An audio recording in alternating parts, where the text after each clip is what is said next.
অধিবেশন 2.3 ড্রিল 2 দৌড়ের মধ্যে ড্রিবলিং করে সেন্টার লাইন থেকে গোল লাইন পর্যন্ত পাস থ্রো করা। সময় 30 মিনিট। উদ্দেশ্য 1. সহযোগিতার মাধ্যমে দলকে শক্তিশালী করা এবং দলের মধ্যে সহযোগিতার মনোভাব বৃদ্ধি করা। 2. নির্ভুল পাসিং দক্ষতা উন্নত করা। লক্ষ্য 7 মিটার লাইনের মধ্যে যাওয়ার জন্য জায়গা তৈরি করা এবং পজিশন ধরে রাখা। উপকরণ সাদা রঙের মার্কার বা কোন, জার্সি ও হ্যান্ডবল। নির্দেশনা অনুশীলনটি করার জন্য মাঠের অর্ধেক জায়গা চিহ্নিত করতে হবে। হাই ড্রিবলিং অনুশীলনের কৌশল 1. আক্রমণকারী খেলোয়াড় বাধা ছাড়া দূরে এগুলেই এই কৌশল ব্যবহার করবে। 2.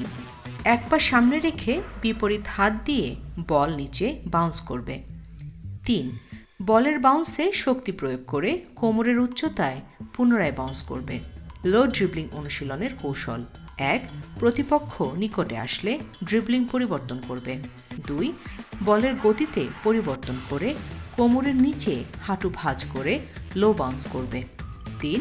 লো বাউন্স করার সময় শরীরের পাশে বাউন্স করবে এবং প্রতিপক্ষকে বাধা দিতে বিপরীত হাত ব্যবহার করবে।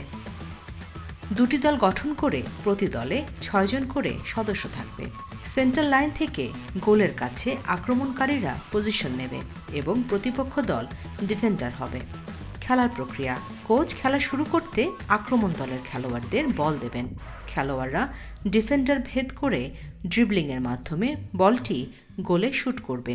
এক্ষেত্রে আক্রমণকারী দল হাই ও লো ড্রিবলিংয়ের মাধ্যমে বল গোলে থ্রো করবেন। পাস ভুল হলে বিপরীত দল বল নিয়ন্ত্রণ করবে। দক্ষতা বাড়ানোর জন্য খেলোয়াড়রা একই পজিশনে টানা কয়েকবার বল পাস করবে। এভাবে চর্চা করিয়ে কোচ বাঁশি বাজিয়ে অনুশীলন শেষ করবেন। প্রতিফলন কোচ গাইডলাইনে দেয়া প্রথম প্রতিফলন অনুসরণ করে আলোচনা করবেন। দ্বিতীয় ধাপে খেলার প্রক্রিয়া খেলোয়াড়রা প্রতিফলন এবং ফিডব্যাকের পরে কিছুটা কৌশল পরিবর্তন করে অনুশীলনটি পুনরায় শুরু করবে।